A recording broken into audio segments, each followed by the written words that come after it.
I just started off the show with a little pre-burp. I do apologize. Welcome back to episode 2 and our first pre-race show on RaceDayTV, hanging cable, South Africa, with myself, Keith, and Cliffy Ogle. How's it, Bert? Hey, Keith. How was your weekend? It was hectic. You know what? I thought at the start of the weekend it's going to be a nice, easy weekend full of racing across the spectrum. I didn't realize how hectic the racing was going to be. But yeah, what a great start to the season. I think we're in for a fantastic opener, to be honest with you. If this is how it started, I can't imagine how it's going to finish. And yeah. I mean, just on the Monocle alone, how brilliant was the first race with Chris Wright, sliding it up the inside of Nicole van Asviergen just before the chicane on the last lap of the race. That, even just thinking about it now, it gives me tingles in my butt cheeks, to be honest with you. There's quite a lot of moments to speak about this weekend. Look, it was definitely the most racing-packed weekend of the year. To start off with that, it was fantastic. Monocle on Saturday, then Sunday we went to Swartkorps for the SPK Nationals, the Bridgestone ZX10 Cup, and also Bridgestone Superbikes and Challenge, and then also the Superbike magazine short circuit. Yeah. There was a lot of stuff to be spoken about, a lot of riders that rode very hard, a lot of crashes, unfortunate crashes, and a lot of drama, a lot of things to be talking about. One thing that we want to highlight is second episode, and we're already running a competition. It's a very nice competition that's sponsored by RedSquare Raceway. Thank you, Quentin Llewellyn and the team over there. You guys were fantastic this weekend. So we'll come back to that a bit later. Yeah. But we've got a bit of a video just to showcase you the RedSquare Raceway and what happened there this weekend. So check it out.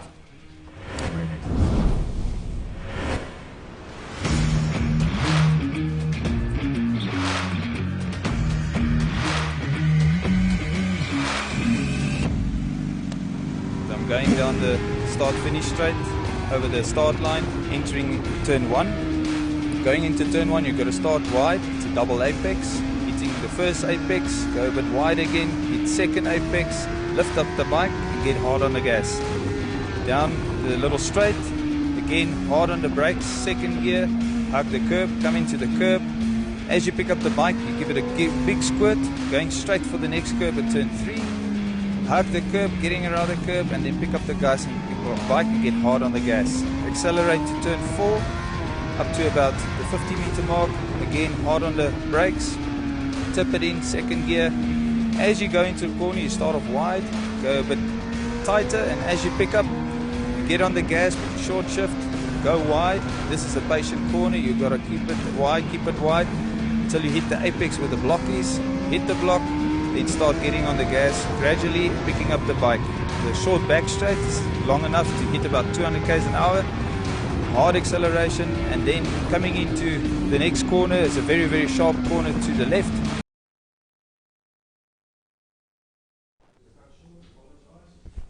How good does the RedSquare Raceway look right now? That track is international. That was wonderful, that video. I'm so happy we did that. It's one thing that the track surface is in such pristine condition, but if you go farming, you get to go farming in some beautiful green scenery. Greens and flat scenery. But you know, to be honest with you, if we look back at the race weekend that was at the Monocle and that, the marshals, the COCs and all that, they were really, really on point this weekend. No delays on the grid. They brought the guys out very quickly. And crashes that were dealt with in like the pristine amount of time. I mean, no one stood on the grid and waited for a long time. There was that one crash with unlimited superbikes, and I mean the guys came in, lined up on the grid, and they were off in a matter of seconds. It wasn't a long wait, and from there they were taken into the riders briefing, and everyone raised their concerns. And within a few minutes, the little 300s were back out on track, and racing carried on. So that was really, really good for them. So yeah, hats off to the guys at RedSquare Raceway this weekend. They did an outstanding job. Yeah. I mean, it was an unfortunate blow for us. I don't know if you guys out there saw the streaming that went out on the Monocle page and the RaceDay.tv pages. We were hit with a wonderful power outage and load shedding from Eskom. Thanks guys, love that. But well done once again to RedSquare Raceway for being able to do the flag start procedure, and like that even worked. That was flawless. That was really good. No confusion. Everything took off the way it should, and there was no one sitting on the grid having a nap. Everyone took off at the right time, so everyone knew it was happening. So obviously the riders briefing that happened in the morning, the guys covered everything because everyone knew what was supposed to happen, which was really, really good. So yeah, like I said, hats off to them. Great job, but the racing on the track was fierce. Look, there was a few moments. I think it was the first weekend where we were so, like, I was just overwhelmed, to be quite honest. We were trying to do our pit side action interviews and that kind of thing. But there were a few races. I mean, just the sight of the bots. I mean, we had like 24, 25 of them on track at the same time. Yeah. That is a sight to behold. I need to admit, if you've never seen these bikes in action, you're definitely missing out. Yeah, there's a bit of magic that goes into that racing and the capabilities of racing a Ducati like that. You know, it's not just everyone that can jump up and do that. Yeah. It's our little studio audience fumbling on their phones. But yeah, it was good racing. It was hard racing, Cliffy. Which was your favorite class for the day? So, you know, if I look back on the day's racing and that, the 300s, the first race was unbelievable. That humdinger that we saw in the front with Nicole van Aswierken and Chris Wright really set the tone for the day. So that was very, very impressive. I can see now why Rob Portman's been singing Chris Wright's praises for so long. Yeah. He is a class act. Nicole van Aswierken, experienced campaigner, she let it all hang out on the line. The second race, apparently she had gearbox issues, which sort of took her out of the running, but still took a solid second place. So I'm sure she's pretty happy with the way things went. At least, I mean, with the technical issue, still finishing on the podium, which was quite special.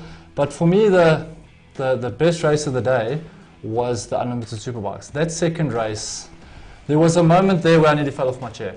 That back straight maneuver with Alan John Venter, Monocle and Garrick Flock.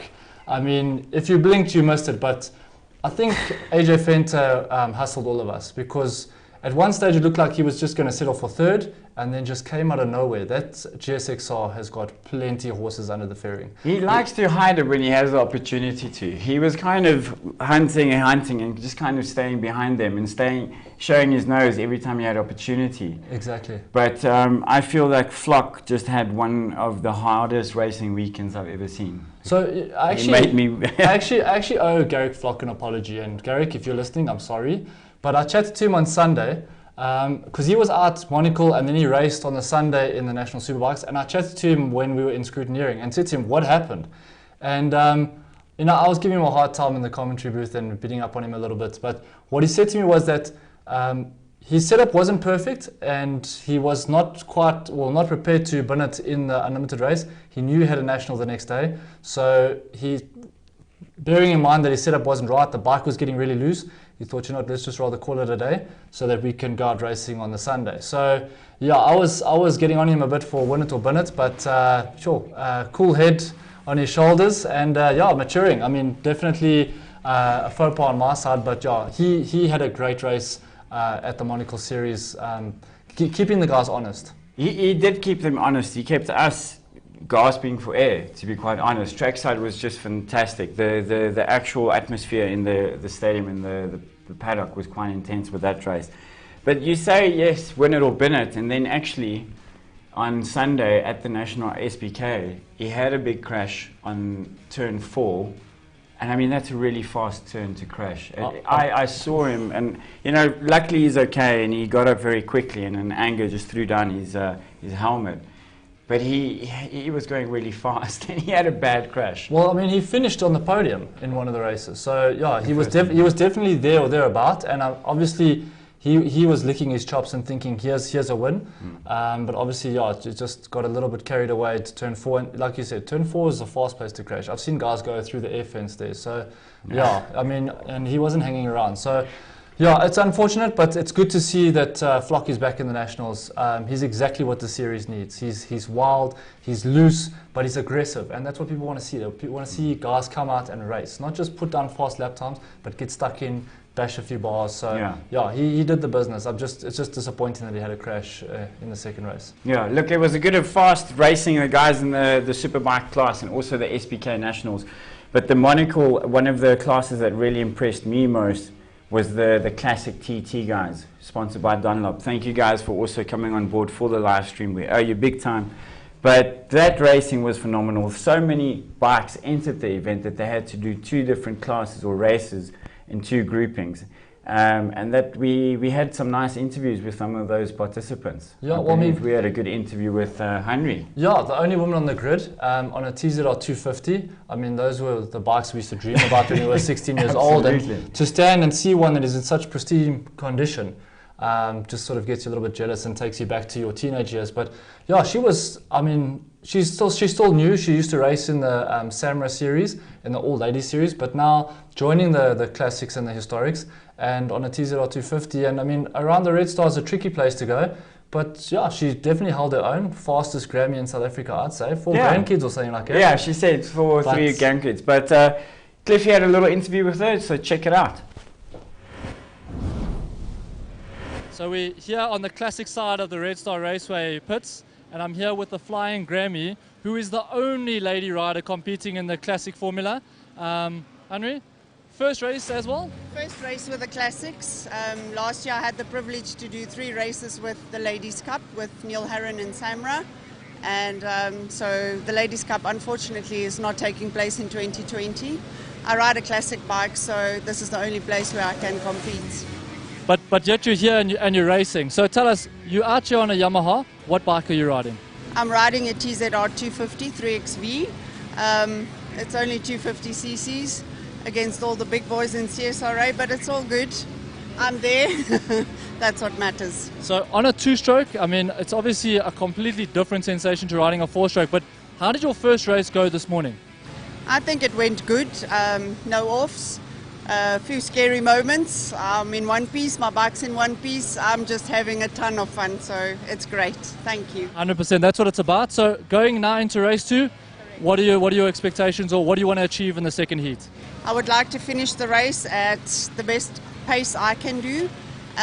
Come back in one piece with my bike in one piece. I'm a winner for the day. There we go.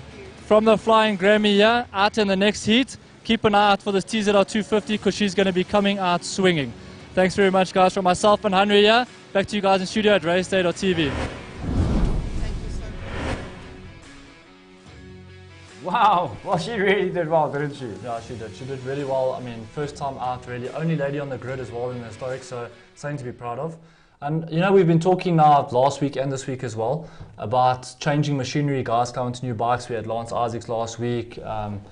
The fastest Grammy in the country, and this is a question I want to put out to our viewers as well, because I've switched machinery here and there, but I just want to get the general feel from the riders out there, and anyone that has an opinion. But if you were buying a new race bike and you didn't have the biggest budget to go out there and go racing with, so let's say we're looking at an 09 Blade or a 2012 ZX10, what would be the first thing, once you got it to your house in the garage, what would be the first thing you changed before you went racing?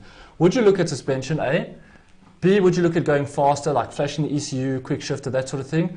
Or C, would you look at upgrading your brakes? So that's the kind of question I want to put out to you guys there, just to get a feel, because everyone has different processes about setting their bikes up and that. And I find even now, a year and a bit now with my ZX10, I'm still struggling with suspension setup. So yeah, if you guys would like to get stuck in and post your comments, I'd love to hear from you guys just to get a general idea as how to tackle a new bike going forward. Yeah, I think that's quite important. You know, when I set up my 600 for racing last year, Rob and them did a really good job with the suspension. The engine and the rest of it wasn't really all the top-notch machine that you can expect on any like super performance or competitive level. But smooth is fast, I've learned for myself, you know, and I think it's a very personalized kind of thing that you do customize on your bike. And I think you need to, as a rider, assess what will make you faster. You know what I mean? Is it something where you do work on the suspension? Is it the brakes and that allows you to brake way later, like Flock himself? I mean, that guy just doesn't race with any brakes, I feel. He just throws the anchor 20 meters before the turn and hopes for the best, I feel. But yeah, I think it's all about preference. So if you want to leave your comment, give your personal opinion about your bike setup and what you feel make you faster. I'm sure it's going to be quite a different of opinion, but yeah, I'd like to get the general consensus. But yeah, obviously I'm expecting a few different comments and maybe a few surprising comments and maybe even something that I haven't thought of. But I'd just like to get the general feel to see what the guys are thinking when setting up their race bikes. Yeah, no, I think it's a good poll to start. I just want to give a big shout out to everyone that's watching the show. Mark Friedman. Hey, Jeff and Sheree, the photographers from PE, the friendly guys. And Stewie, thank you guys so much for watching. Fani, we always love hearing from you and seeing you online. Antoinette, you're a rock star. I've got a beautiful director shouting in my ear, so I'm just going to look at Cliffy and smile. But we do want to say thanks for all the viewers out there. Share, like our post. We're here for you guys. Like we said, it's all about racing. The supporters, the teams, the riders, the families, the brands, all the organizations. We want to hear about you, from you, and we want to incorporate you as much as possible. Yeah, 100%. Tonight also, unfortunately, as you can see, there's an empty chair. We've got a nice special guest coming into the show tonight. He's a very, very fast man. I must call him something else, but I'm sure he's going to throw me with not Teletubby. With something. It's not the fastest Teletubby in South Africa, I promise. But another person that's unfortunately not here tonight because he's got some daddy commitments to underhold. The beautiful Rob Portman. Thanks for this weekend's commentary and well done with your racing in the Superbike class. He was really good in that Ducati. He was, and you know, the second race there was an issue with the bike after his brother had come in. So he actually climbed on in the second race on a road bike with mirrors and flickers and brake lights and all sorts. I'm pretty sure there was a number plate on there. Number plate and a hooter. I mean, the rumor is that he was hooting at people around the hairpin. But yeah, I mean, to go racing on a bike with brake lights is, I mean, that's a big cross behind your name because obviously everyone knows exactly what you're doing on the track. Yeah, there's no escaping them. Yeah. They can just literally keep that accelerator on for 2 seconds longer. But coming from the back of the grid, because obviously if you switch machinery, you've got to now start from the back of the grid. He managed to get up into another top 10 finish. So yeah, hats off to you, Rob. Good job. Well done. Yeah, well, impressive. The man himself is not in studio with us this evening. He's got a real job also, so he's quite busy elsewhere. But he did send us a video clip, so we'll look at that in a few seconds, and also maybe on the back of that, look at Sean Portman's video from the weekend and just get his feedback. 100%. Also, we had a nice snippet as well from our double historic winner, as well as double unlimited superbike winner AJ Fenter. I mean, not only did he take 2 doubles on the weekend, but he's also got some serious plans for the future, which is quite exciting. Not only is he limiting himself to riding on the track, but he's got plans to go overseas, which I find is quite interesting. Stay tuned. Coming up, we'll catch all of those in a bit. How's it, everyone? Sorry I couldn't make it there tonight. Just got a couple of sick kids at home that got to help out with. So, but it was an incredible weekend's racing action. Monocle was absolutely fantastic. We had over 170, 180 entries or something. The racing was incredible. I raced in the Superbike class as well. I did some commentary, and it just felt like I was in a full-blown World Superbike race with handlebar bashing and everything going on. So it really was amazing racing. I heard I wasn't at Swartkops because I had to spend time with the family on Sunday.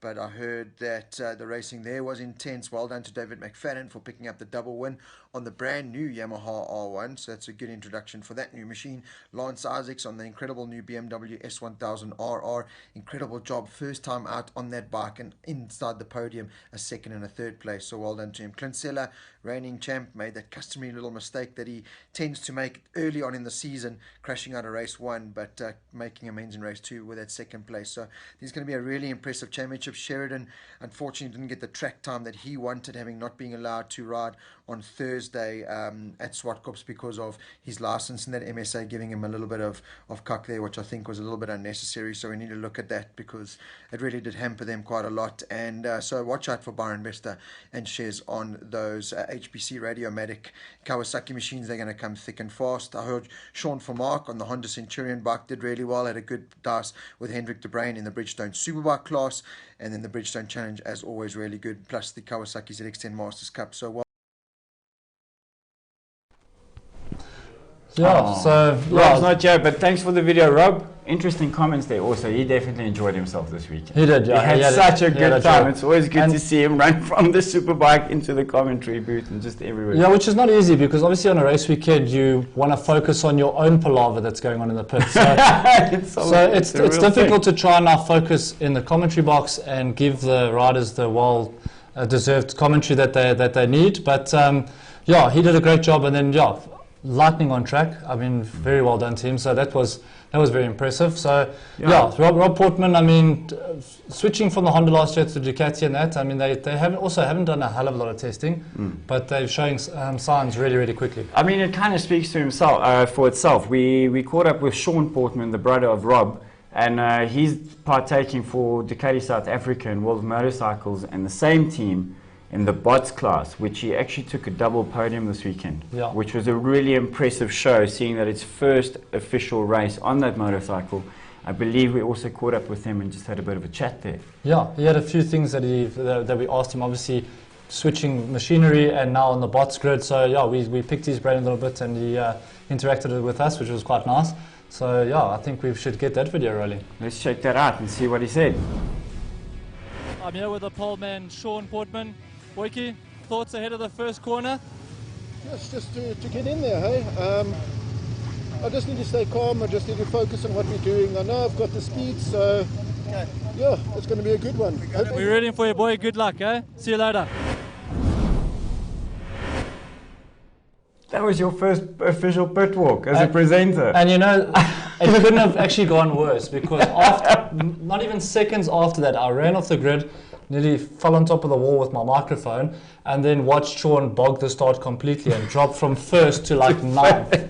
So I couldn't have jinxed him any worse than that. Sean, I apologize, man. But well done with the recovery, mate. But it was great, really great good. recovery. And you know what? That race was also one to watch, because the challenge from Botha on that back straight, I mean, they also swapped paint a little bit, Yeah. which was quite nice, because that Ducati of the Portmans was not painted, so they needed a bit of red paint. But that also went all race long, with Botha looking at every opportunity on the back straight. Yeah, Sure. but he was also very late on the brakes and just carried so much corner speed. So it was also good to see guys on similar machinery taking different lines. So that shows, again, like we were talking about on the pole, It's and so like preference. old Steve Coy commented, chassis and development, and that just shows you there. You could have a similar motorcycle, but if you've got one that goes around corners, it can open up a whole lot of different opportunities for you on the racetrack, which is quite nice. Yeah, I mean, we saw, I believe it was in the Masters that Botha after the race, not the bot, he also joined into the Masters class, and unfortunately took that bike and gave it a burial place. Yeah, unfortunately, I don't know if it was maybe because it was a very hot day at Red Star.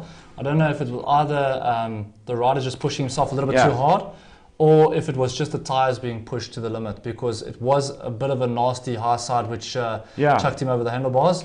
I think he kind of lost the front. I mean, Mr. Botha, if you are watching, and if not, and if you're a friend of his that knew what happened, get in touch with us, let us know in the comments. He was going into the first corner and it looked like he was tucking it or losing it slightly, and as he got back onto it, he just lost the rear and it just shot him into the sky. Went flying. But he's a hard man. I mean, even minutes after the race, we caught up with him, and when we chat to him, I mean, in his words, we asked him, how's the bike? And he said, it's toast. And that was it. But that was all good, and yeah, he's I'm sure he'll be back on the grid in no time. Yeah. Yeah. Well, that's basically us wrapping up our conversation regarding the Monocle series for tonight. We've got a few other things to go through. Yeah. Thanks for joining us. We're going to just play that clip, I think, from AJ Fenter to wrap up the Monocle sequence, and then jump into this chair with our special guest and our representative of the SBK and the Bridgestone series and all of that side of things. So stay tuned. We'll catch you after this clip. AJ, that looked like a lot of fun out there, even though it's so hot. How was that, bud? Yeah, it was a good race set. I don't know what happened on the first lap, because I thought we were going to get into a good race. I see Yaku had a mishap, and then I think Ian fell off on the last lap. So my bike was good. Massive thank you to Mike Max Skimming. He built that engine, him and Leon. They put hours and hours in that bike. So the best thing I could ever do is give him a win. And thank you to Lee from Arvid. Made it possible. They're paying the bills. So yeah, good race. Thank you. Dude, you controlled it from start to finish. What a masterclass. Congratulations and well done, man. Thank you very much. Thank you. 100%, guys. Back to you guys in studio at RaceDayTV. It's the best. So here we go. We've got one of the wildest guys on the Bridgestone Superbike grid. Well, Sean Stoutgat for Mark, excuse the language, but Welcome that's what it's to the called. show. Hello. Sean? Well, last week I heard there was talks about chicken wings. So Yeah. I thought I might make a turn here. That's a good cue, the Hell's Kitchen. Thank you so much for all of your ongoing support in the Dead Rabbit Racing team. We love you guys. Go there and grab a chicken wing if you want. I thought you were here to sort out the guys that called you a Teletubby, but unfortunately, no one's here to defend themselves. No, yeah, then that's fine. I've been called worse. So That's it's probably okay. why, It's okay. Rob, that's why you're not here tonight, right? He's avoiding you. So speaking of wings, there's a bit of a wing there. Tell us about your ride. And Yeah, your year. so I made the move from Kawasaki last year to Honda this year, which is kind of a bit of a big step for me. obviously no data, no anything for me. But currently enjoying it. Had our first race this weekend on the national grid, SPK Nationals, and what a jewel. It was just a jewel. Big learning curve, obviously a lot of things to still develop on the bike. But the grid was looking racy, it was fast, it was insane, it was proper racing, and I couldn't enjoy it more. So tell me, Sean, so now you've joined the national SPK grid, but this last weekend you were as part of the Bridgestone Superbikes. So obviously, I mean, in the national Superbikes, they're all running Bridgestone R11s. What tyres were you running? Were you running R11s or were you still on the VO2 slicks? So I was still in the Bridgestone Superbikes class for last weekend's race, so I could run the VO2s, which I have become accustomed to now. So I know the VO2s, I know how they work. So I believe in the fact that, you know, don't change something that you know. Okay. So the VO2s work very well, they last very long, and it's a cost-effective tyre. So I still run the VO2s currently. I'm not sure when I'll be making the switch very soon, but obviously the national Oaks, they require to be on R11, so I might be forced to change very soon. So obviously that's where you want to go. So you've done a weekend, it was basically testing. I mean, your times were really impressive. For a bike that you have no data on, like you said, it's basically a new bike. It was raced last year, but I mean, that doesn't mean anything. You need a bike that's set up for you. You like a bike really loose. You like to get quite wild into the corners and that. So obviously now, I mean, running the VO2s, I can understand that because you've been running VO2s for about 3 years, give or take. Yes. So stick to what you know. Focus on the other things in the meantime. But stepping up to nationals, obviously that's now what you've got set in your sights. So when do you think you'll start switching over to R11s, and when would you like to start kicking into the national grid? Because obviously there's a long season and there's a few tracks to go. You'll have no data and also. So obviously timing is everything. Yeah. So what's the plan? Look, so my main goal here is to get to the national grid, obviously, score in the national class. So I have to make the change to the R11s. I have to start testing on them. Luckily, I am in the process of changing suspension on the bike. I'm basically changing everything on the bike before the next round. So once we start changing on the bike, I'll slap on the right tires and start testing in the same sense to get the setup right from the get-go. So that's sort of the plan for now. Okay. Also, I mean, this is something I've been wanting to ask because not a lot of guys have been racing Hondas. We haven't seen a lot of Hondas on any grid. Last year we saw a little bit, and now you're on a Honda and you've got some good backing behind you. The criticism that I found from a lot of the tests and tests overseas when they tested just as a superbike, the complaint was that it's down on power. Now, I mean, obviously, when you're on a national grid where the guys have got really trick machinery, that can sort of fall into your detriment. But I mean, how would you overcome that? Do you think it's a big issue, or you're not really worried about horsepower? You'd rather get the suspension tuned in. What's your gut feel on that? Look, so from what I could gather over the weekend, that my Honda isn't down on power at all. I think I just had the gearing wrong. So because it's a learning curve for us, getting data at each track as we go along, I think we get it a bit too long. So obviously we've got some good data. We know what to do for the next round when we get to Swartkops again. But it's definitely not down on power. In the faster sections, turn 3, turn 4, going up to turn 5 on Swartkops, it is a fast bike. For sure it's a fast bike. Obviously there's big talks about the new one. When that comes, that's going to be a game changer. When that thing hits our shores, I think that I don't think there's a bike that will catch it in a straight line. Yeah, so now you've got me intrigued. So the way you're talking now means that there's a new Honda coming for you sometime during the course of the year, is that true? Yeah, definitely. It's on the cards. So this one, we're developing as much as we can. But yes, there is a new one coming, and we should have it by May, June this year. That's really exciting. That is exciting. I think that's going to change up the factories quite a bit in South Africa and get a bit more participation to get the brands out there competing. I agree. So I think once that bike comes here, it's sort of like when Yamaha came along to the party in South Africa. It sort of took over the racing scene. It was the bike to have. I think it still is. It is a freaking fast bike. Take McFadden for the weekend. He proved it. Exactly. There you go. Double win at the National SPK. Well, actually, I mean, I want to chip in there quickly because... That was me chipping in. Sorry. Yeah, no, sorry, because we sat in the car on Thursday. We didn't see any official timing on the practice, which was a bit of a faux pas because we were so excited to see how these guys were going to go, and then no official timing was released. That was a bit of a downer for me. But you sat in the car with me and you said, I tipped McFadden for a double win. And I did, didn't I? And I still thought, yeah, okay, the dark horse. Okay, guy, but you spot on, 100%. I mean, he was probably the most reserved, relaxed, chilled guy here. Didn't talk up a huge game. Let it all hang out on the track, and that he's talking to on the track. And we saw a double win. He ran 101.6. I mean, that's on new tyres. He was hanging cable proper. Yeah, that's what he was doing. Yeah, hangman. Yeah. So, how do you feel that that you get to spend time with these guys now, and that you get better machinery? I mean, you must be really excited. I am. It's a big, look, big year for you. It's quite surreal being on the grid with them. It was quite a big eye opener. Look, these guys are fast. There's no two ways about it. Those front pack guys, Lance, McFadden, Seller, the high-tech racing Kawasaki team, all those oaks are insanely fast. And that just inspires you. Go faster, go faster, go faster. And I think our new machine that's coming is just going to, I think, in my opinion, I think a lot of other teams might make the change as well. Yeah.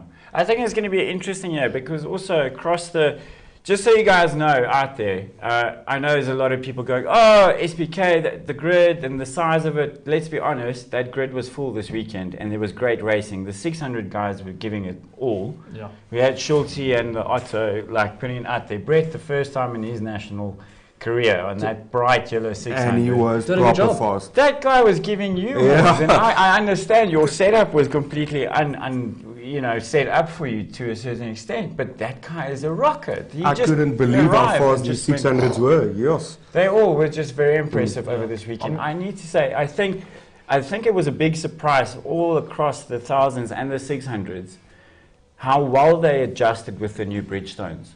And they saw that they can actually match the same speeds. We looked at the stuff, the times they did last year at Swaai versus the times they did this weekend. Split seconds. We took in 200ths of a second of a difference. So if it means comfortable or not comfortable, that's for them to decide and tell us. But the performance was no less from them. I agree. Also, you've got to take into consideration as well is that this is the first weekend that they've had on those R11s. The times we were comparing now is when they had a whole season long on Metzlers. So this is the first race, the first time they've set it up. They can only go quicker. As they start to get used to the tyre life and everything, it's only going to mean that the lap times are going to drop significantly. So really it's I mean, Bridgestone is set off a great start in their national campaign because, the times are definitely there. So it's going to be very interesting to see as the season moves on and we go to different tracks and that, what the times are going to be like. But, I mean, even Marias, like Portman said in his little clip there, he had issues with his license. I heard when I was in the doing my documentation that he wasn't allowed to ride. Now he had no testing on the practice, yes. And, I mean, that's a huge dent or taking the wind out of his sails because you need that time on the Thursday to try and get your bike set up. And he was just getting faster and faster as the weekend went, and I mean, eventually he finished overall third. He pulled it back nicely. I think he kept himself just like conservative and just wanted to finish the race first and foremost. I need to interrupt you guys. We just want to talk to the guys out there because this is all about you. We had a nice Stratty going, go Shawnee. And of course he did. And Stratty went, why is Sean's head so shiny? And then Mark Friedman said it's because it's polished. That's it. Mark Friedman also saying that the S1000R BMW is going to be the killer once that's dialed in and tuned in. Paul Dreyer saying, how's it, Shawnee? Good boy. How's it, Paul? And then a very nice message from Mr. Rob Portman himself, just announcing. So you guys out there, just stay ready for this. Hi guys, great job, great news. I've now got a Ducati V4R for the rest of the season, courtesy of Ducati SA and World of Motorcycles. So no more sharing bikes with my brother. Oh, well done. That's fantastic. That is fantastic news, and congratulations on that. He's now going to be fast, as he always says. But that's a very interesting thing. I actually wonder how many Johnny Walker Black shots he had to take to get that deal to come through. Because we know the big boss of Ducati likes to make the guys drink and suffer. So Rob, I'm sure your liver is crying, but you must I'll be very take happy it, owning and your it would be bike. worth it for that machinery. Also, just getting back to the nationals and the Bridgestone Superbikes, you guys at Swart Corps and everyone that participated this weekend, big shout out to you. There were so many crowds. If you missed it, be sure not to miss the next one. The factory SPK setups were just something to behold. It was so professional. A big shout out to our current champion or defending champion, Seller, and the King Price guys. Your setup was amazing. All the teams, high tech, it was just proper. Lance, you guys just do it really nice. You make it so entertaining for all of us. I think it was a really good show all round. It was. I agree. Just Take my hat unfortunate off. that Seller didn't get the finish in that first race, but I think McFadden was pushing him really hard. But then recovered well, got the bike set up, and then came back podium in the second race. So well done to him. I mean, he didn't sit back and cry about it. He came out, he was determined, and then finished on the podium. Well, I have to give a shout out to little Dino Iotso.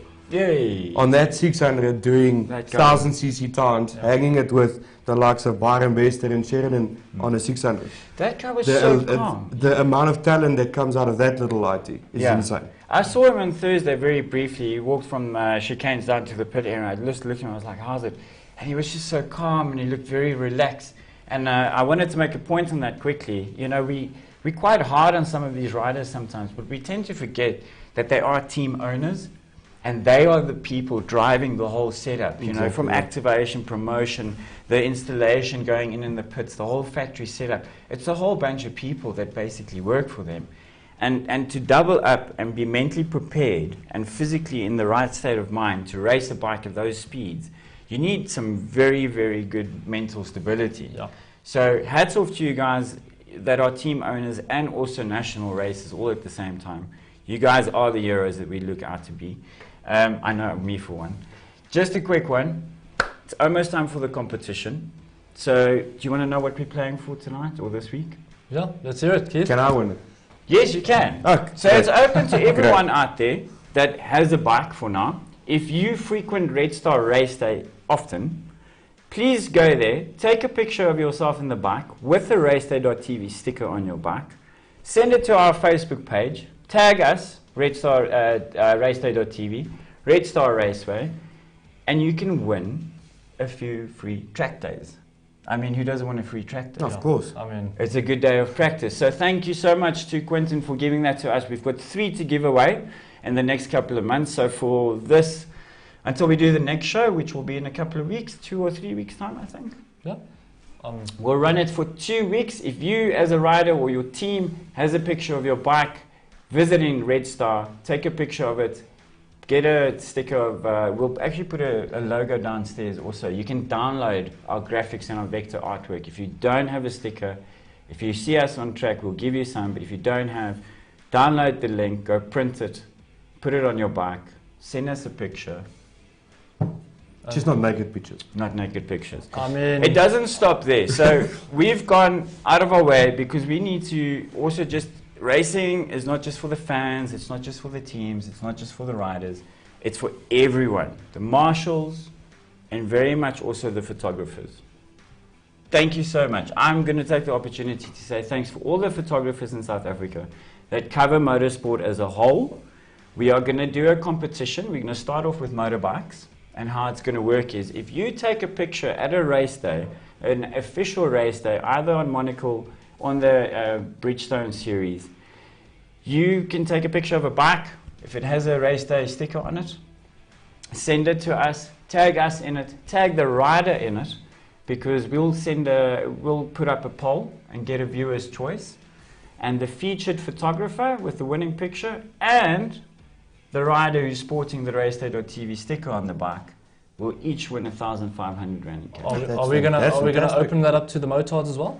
Absolutely. A So- motorbike, we'll definitely start it off with the cars later on. We'll get Colin and them to do that. But there's a different competition that we're going to run on that thing. A bit bigger, How but much? to start off. Whoever loses the most amount of oil in 5 races wins the prize. Let's not talk about that. We'll get Ink Monkey involved, our proud printing and branding sponsors, so we'll definitely do something special. But there you go. So for all the photographers out there that love taking pictures of the superbikes, there's a chance to win 1,500 rand. Submit your picture with the motorcycle sporting our sticker, name the rider, tag us, post it, and you might just win that prize for yourself and the rider, who then owes you a lot of free drinks at the bar. Sounds right. Sounds like a good deal, hey? Yeah. So should we switch over to the rest of the Bridgestone categories? Let's quickly talk about the ZX10 Cup. Yeah. The RedSquare ZX10 guys. I mean, this weekend there was a bit of tension, eh? From the start. I don't want to get too stuck into it, but we touched on it last week with the mapping system. Not so clear cut. There are a few guys that are not too happy about it. There was issues with quick shifters, all sorts. Other guys saying that it's not quite working for their bike, but it works better on other people's bikes. So it's a bit of a palaver. So there's always going to be teething problems. There's always going to be someone feeling like they've been done in. But yeah, there was that caused a bit of tension in the early stages, but the racing was still fierce. Unfortunately, I had to witness this in the qualifying. Stewie Christie, I don't think this gentleman could buy a race finish at this point in time. He has the worst luck in any paddock I've ever seen. So yeah, sorry Stewie, because every race I saw him at last season, he could never make the Friday qualifying. He was always coming from the back of the grid and then always managing to work his way up into the top 10 because he's a fast old gentleman, you know. But he was there, he was in for qualifying. I still said to my wife when we were putting our tire warmers on, I'm like, I'm very curious to see what he can do when he can actually put a qualifying lap in. And I think we were about 3 minutes into the session. He was lining someone out of turn 7, and all of a sudden a bike came across the track, and I just heard screeching. And when I looked up, I saw Stewie's bike go tumbling down against the pit wall. That's never fun. What a terrible way for him to start the season. I just hope his bad luck is going to eventually give up on him, because I don't think he can. Yeah, because I mean, crashes like that, eventually he'll be financially crippled. I mean, how many times is this gentleman going to repair his bike? Last year, Kalami, he was going so well, and then all of a sudden the tire let go and he had a big high side at the top of the track. So yeah, Stewie, I'm really hoping your luck's going to turn around soon, but yeah, he was looking fast and racy, but otherwise the ZX10 Cup, as always, 20 odd bikes on the grid. That was good racing. With rookies on it, Landy did really well. Yes, and the Adriati boys, they joined. I knew they were going to come and they're going to ruffle a few feathers. Yes, and they properly did. Yeah, already so good though. Yeah, already a podium for Jordan. Keith had a bit of an off. Yeah, he famous turn 5. Yeah, but there was quite a few riders that went down in 5 this weekend. 5 was a bike breaker this weekend. Yes. We saw it Nicholas, through the whole weekend. Nicholas, my boy, shout out to you. I hope you're feeling good. Don't worry about it. Just get your ZX10 and join that paddock. We'll meet you there. I think it's time. I think that BMW's just had enough of him, and it's time for him to move. Yeah. Because he's also just having quite a bit of bad luck at the moment, and he was also looking properly fast in that race. But yeah, back to the ZX10 Cup. Yeah, very good ride. What was interesting for me, I chatted to Jonty Collard. He had issues before the race weekend even began, but that guy never gives up. Managed to rewire his bike, find out the glitches, and he was on the track for the first race. And then old JLR, also on the grid, but both of them had issues with their brakes. Brake failure, I don't know if it was the heat. I mean, maybe you can chime in. Yeah, in my opinion, yes, definitely heat. It was scorching this weekend. Yeah. Bikes overheating, brakes overheating, everything overheating. But we definitely saw it with brakes right across, especially in challenge. There were a couple of guys that had issues with brakes, but ZX10, that seemed to be the common issue. But yeah, I think the heat was it was terrible on the grid. So yeah, I can only imagine. I mean, because Swat Corp's type track 2.4 Ks, you're going to work your brakes to death. So for sure, if your brakes aren't working, you're in a lot of trouble. So I feel sorry for the guys, but they all came back in the second heat and then finished well. Yeah, it was. Look, ZX10 Cup was fantastic racing. I enjoyed it a lot.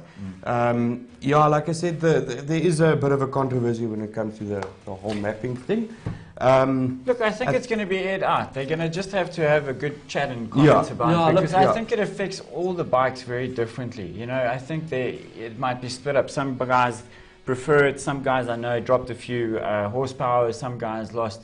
And, you know, for some, nothing happened. And they raced a good race and they were happy. So it also kind of goes back to, is it a generic mapping that goes across all bikes? Does everything get flashed the same? It's a thing for them to sort out. And if you guys out there are in it and want to tell us a bit more about it, please do so in the comments below.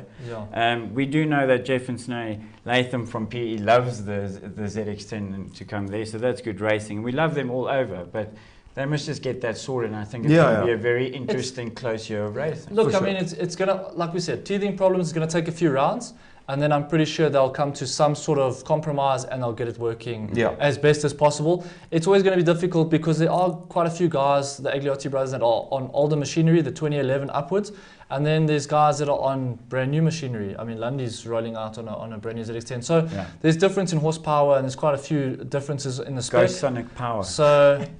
So yeah, I think it's going to take a bit of time, but I'm sure they're going to come to some sort of compromise. It won't go on forever. I reckon by the third round of the season, it will all be forgotten and everyone will be racing. All the kinks will be worked out. Speaking of which, we can't go on forever. We actually don't have an hour and a half slot this evening. We need to keep it short, sweet, and contained. So let's jump to Bridgestone Challenge, which to me was definitely one of the highlights for this weekend. I think the pack in there, Hein had a good start in the race. There was a bit of a red flag, obviously that was Nick going off. They restarted. There was a change of a setting of sorts. I hear it was a suspension setup. There was and he also had a bit of an overheating problem on the bike, and then and then he got disqualified for race one. But those team Byron and Hein on the BMWs. Good effort this weekend. I think you guys did really well. They both had issues in the first race, and I think BMWs over the weekend just broke at SWAT course. Harry Timmerman leading the way. He had a crash. He went down. He was the first one to go down, and I mean, he was going like a rocket. Yes. But he was 3 laps in, and he was caught out turn 5. Normally his HP4 crashes quite well, but it didn't look like it was the case. I had a quick word with him. He's okay. I think he's got a fractured finger or a broken finger or something. But other than that, he's doing fine. Another crash that took place, or didn't take place actually, or took place on Thursday rather, was Savannah, who came back to the paddock. She had a moment in 5 also when we were practicing on Thursday. She had a few moments actually over the course of the weekend. But good return. Turn 5, how good was it having her back on the grid though? Turn 5 was a bit of an Achilles heel, but actually, because I had to come from the back of the grid in the second race because I didn't get out of the box in time, and she was committed. When I followed her for a few laps, and the bike wasn't quite working for her. I think there was issues with the bike turning. She had ZX6, problems with her ZX6 from Thursday right through the weekend. There was a lot of cutting out. It's almost like when we electronic problems. Then she had brake problems. So she had a bit of issues to work around, but that never stops her. Her body language was aggressive, and she was committed all in every corner. Sometimes when you've got a bike that's not working for you, sometimes you don't commit. That wasn't the case with her at all. She was committed the whole way through the race. Back with determination. She's going to have a stun over here. So still remember, guys, if you want to get involved with Savannah, would just let us know. We'll get you in touch with her if you want to support her or help her with any type of sponsorship. She definitely needs us. Just a quick one, shouting out to everyone out there. Luca, thank you. Claudia Engelbrecht, go Sean. Everyone supporting you for the season. Paul saying, how's it? And he's saying thank you for all the photographers also. Jeff and Snay obviously just saying, loving all the bikes and all the chats. Uncle Nino from Melville, thank you so much for joining in. We absolutely love you. We'll come and need some vouchers, Uncle Nino. Look us up, Uncle Nino. But we'll absolutely go and practice there a bit more. Just very quickly, I think a little chat about the fastest R1 that was on track. Rider of the day. And my rider of the day. For challenge, for sure. Was absolutely Nassif. I agree, 100%. I mean, that number 17, but I've raced against him on a 600 last year. He was very competitive. He was pushing the whole year. He was consistent. He had his hands full with Lundy and Mo last year. He managed to take the 2019 championship in the Bridgestone Challenge. But what a return to defend your title by almost lapping some of the back marks. It was like something just gelled with him. He got on that bike and he did a 5. He just took off. Nothing stopped him. He looked like he was supposed to be on the superbike level. Like he just absolutely that was the thing, though, because a phenomenon. You looked at the grid and there were a lot of guys, because I mean obviously the bracket is adjusted now. So when I looked at the guys in the top 10, it almost felt like an old Thunderbike grid. And you looked at the guys like Nassif and those guys, Ian Thomas, also a good ride from him. Yes. And you thought, like, you know, these guys, they're gonna struggle a bit because all of a sudden they've just been bumped back a little bit. Both those guys came to the front and led the way and showed the old Thunderbike guys exactly what they're made of. And all of a sudden now, anyone in the top 15 is capable of taking a race win. I feel with the time adjustment, newbies coming in maybe a little bit daunting, but the racing up front is going to be fierce. It's not going to be long, and there's going to be quite a full Bridgestone Superbike grid. Because the guys are going to break out into the 5s in no time. Yes. Yeah, so that's going to be good. Good, so we're almost done with the show. Thank you so much for tuning in and all your comments done, yeah? We still want to see all your comments about bike setup for Cliffy. Please. If you have photographer friends, make sure to tell them about this video so they can watch and see the rules. The T's and C's apply. Basically, just take a nice, beautiful picture. We'll get people to vote. If there's a race day sticker on it, we'll reward you. Cliffy, yeah, just speaking of that, the options of your poll, best setup. So yeah, we were looking at A, suspension, B, we were looking at horsepower, whether it being flash in the ECU or a quick shifter or a power commander, and then C, we were looking at braking upgrades. So there's your options. Give your comments down there. Before we go, we cannot forget the Superbike magazine short circuit. We had one of our guys, Dylan, do a few interviews and some shots there over the weekend with Clinton and Daniel Pino and those guys. Phenomenal racing, good entry-level racing. One of the most successful series in South Africa. I agree. It's that motor class is insanely fast. Crazy bunch. Yeah. Crazy bunch. They've all lost their marbles. But what I like about the entire series is the way they bring the kids up and they support all the kids. If you have your kid, you want to come racing, your first entry for your kid's free. They do not charge you entry fee. They will help you with the bike if needed. Is your kid racing? Yeah, my kid, my lad, he just started his first race. He had his first race this weekend, and what a joy. He just wants to go back racing. Okay. So he's now 4 years old. Okay. Yeah, so big ups to Clinton and them for their series. So it's obviously just up and onwards from here. Yeah. There's a few young kids. We had a nice interview with Hunter at the Monocle on Saturday. He did really well moving up from the short circuit, Yes. I believe. Yeah, was his first time out, but I mean, he was Monocle Saturday, Yeah, and Sunday, short circuit. Yeah. He was doing really well. Which So we'll also get put a him in podium. for interview in the next week or two when we do the next episode. Also see Zadie, who was racing in Challenge, his little niece, Layla. Yes. She's getting really fast. Yes, I know there's been a faster few and riders. faster, that's for sure. So there's a few little ninus to watch out for. So if you guys want to enter your kids into superbike racing or get them onto track, start off with the short circuit stuff. There's a big program being pushed there by Superbike magazine. And Clinton, them, good job, guys. It's good to start at grassroots and kind of keep it going. I agree. We're almost done with our second episode ever from the headquarters here at RaceDayTV. I just have a random question for Cliffy. These helmets, it's always in front of us, and I really like looking at them, but give us a bit of detail about them. What are they doing? So a couple mates and myself, I bought a SUOMY helmet when I went on holiday a few years ago. Absolutely loved the product. I think it's an amazing helmet, and I just feel like we need to give back to the racers, get guys in a SUOMY helmet for as little as possible, because obviously if you're looking for a helmet, chances are you've had a crash, so budget's a little bit tight. You could be trying to cut here and there, so you shouldn't cut on your head, because that's your money maker. So yeah, we've got SUOMY helmets out. Get in touch with my Facebook and Instagram page, SUOMY Africa, and we'll see if we can get a Italian quality helmet fitted exactly to your mug for the best price possible, and you guys can come racing with us, be part of the SUOMY crew. Good. Well, I think that was lovely. Thank you so much for coming to visit us in the studio. We'll definitely get a few. Guys, there's so many of you that we absolutely love and respect. We'll try and get a lot of the national guys to send us comments and feedback every time.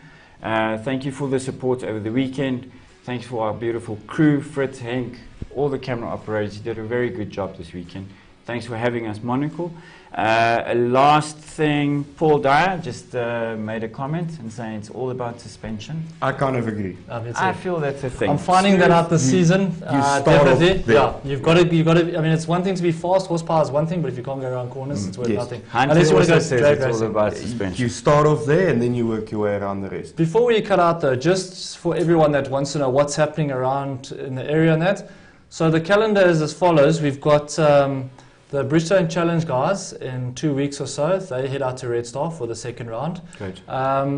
Your Michelin Supermoto, they go to the kart circuit on the 21st of March. I'm just trying to see, I wrote it down somewhere, but ZX10 Cup and the Nationals, they are going. I know we've got on the 7th of March, the Monocle go down to Scribanti. And then we've also got historics and classics this next weekend in East London. So if you're in the East London area, go check that out. That should be a good one. But I'm just, like I said, I'm just trying to see where we've got the dates down for the, I think it's the 14th. What was it? 14th March will be Nationals again at Swat. Is it at Swat? Oh, it's just double 100%. round. You're That's so good. I'm looking forward to it, hopefully. So yeah, there's not a lot of time. Yeah. Must watch out. there's not a lot of time. There's in a couple of weeks, everyone's going racing again. If you guys want to come out and see it in the flesh or log into live timing and that, these are the dates. Diarise them because we're going to be there. Yeah, we'll be there. We'll do a pre-race weekend every weekend from now moving forward, and a post-race weekend for any kind of racing. Last word from you, Sean? Let's go racing. Let's go racing. Well, there you have it out of his mouth himself. And the words of Mark Friedman. What a lekker show. Thanks, guys. Be safe and see you soon. We'll see you guys next week or the week after. We'll let you know. Thanks for watching. Keep the support going and be safe and be fast.